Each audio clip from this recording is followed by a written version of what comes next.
Well, it's the time to construct lists of top 10 of this or that, and it's been a especially good year for horror. But let me get to the point. I was hoping, to be honest, to do a video basically comparing Barry's top 5 to my top 5 and compare notes. And I swear I did not want to do this particular video, but I was stunned. I know he liked Halloween Ends, and as he himself admits, this is kind of an odd choice. Bloody Christmas. And at number 8 is Halloween Ends. Now I know what you're thinking right now. Boo, boo. Are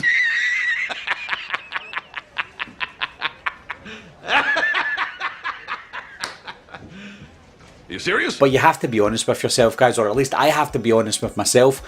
In terms of Michael Myers, it's not the ending, it's not the finale I was expecting, it's not the finale that I was hoping for Michael Myers. But if I have to critique the movie as a movie itself, it was pretty damn good. Well, I can see what he's kind of trying to say, that yes, if you do look at Halloween Ends as a Michael Myers film, it will probably be overwhelmingly not a very good film because there's just very, very little of Michael. So it's very disappointing if you're a Michael Myers fan. But I think even if you go beyond Michael Myers, I'm very skeptical about what they were up to with Halloween Ends.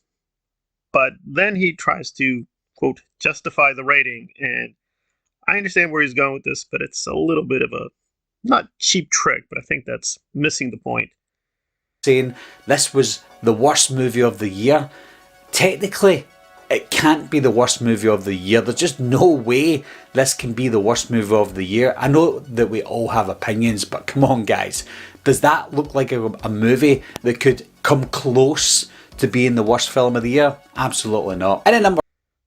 Yes, I'd have to agree that Halloween Ends is not the worst film of 2022. There are clearly films that were way, way worse. Even worse horror films, probably. Jeepers Creepers Reborn is legitimately worst films of 2022. Even as a horror film, it was laughably bad in so many places. But you can kind of appreciate them trying to do a few things. The cameos were interesting, and it was competent in a few places. But yeah, it was pretty rock bottom. They just didn't put that much effort into almost anything. The cinematography, the look, the pacing, or the story. So Halloween Ends, I would have to grant, is stronger than Jeepers Creepers Reborn. So let's get to what does make Halloween Ends stand out as a great film. The Halloween fans, but the other half really enjoyed it, and I'm part of the fans, or the other half, that enjoyed Corey Cunningham's character.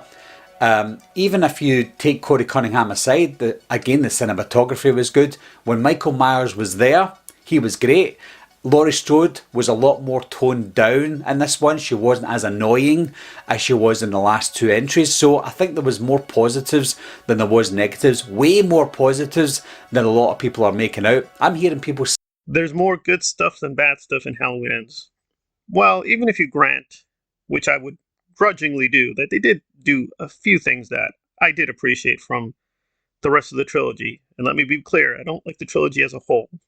I think a lot of people think that it started to decline with 2018, but I didn't like the 2018 stuff either. But anyway, the dialogue was less cringy than Halloween Kills. That's true.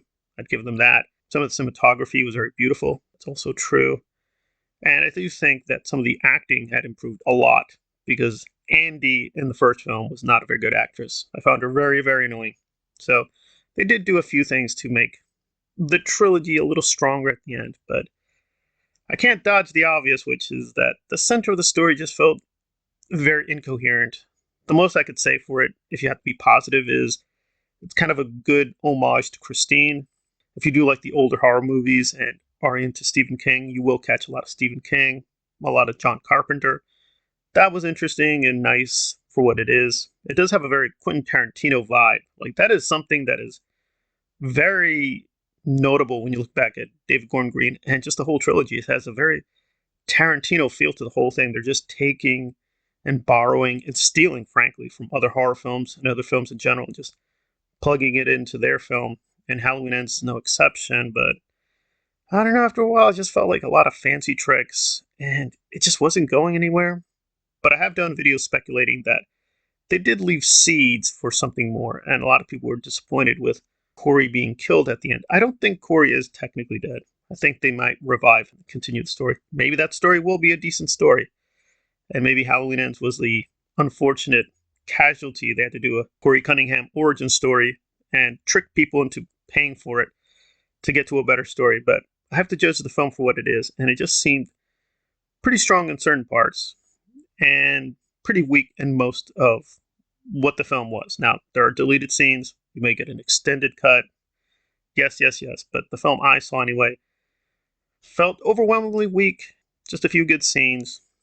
That's about it. It is stronger than a lot of the worst horror films made this year, but beyond that, I can't say too many things about it on its behalf. But I can understand why part of the Halloween fandom did like it, that they did something out of the norm without too much Michael Myers. And again, even there, I'd be open to that, but it just felt needlessly silly and stupid and just had a lot of the problems that the rest of the trilogy had, but just less of it. Just disappointing ending, frankly. But that is me. But the list as a whole with Wolfman was actually pretty good. But I'm still surprised, yeah, Halloween Ends keeps getting so high on so many people's lists. I'd respect people if they put it at number 10, but I don't know. Even number 7, number 8, I don't know. It just seems a little too generous. But that's me.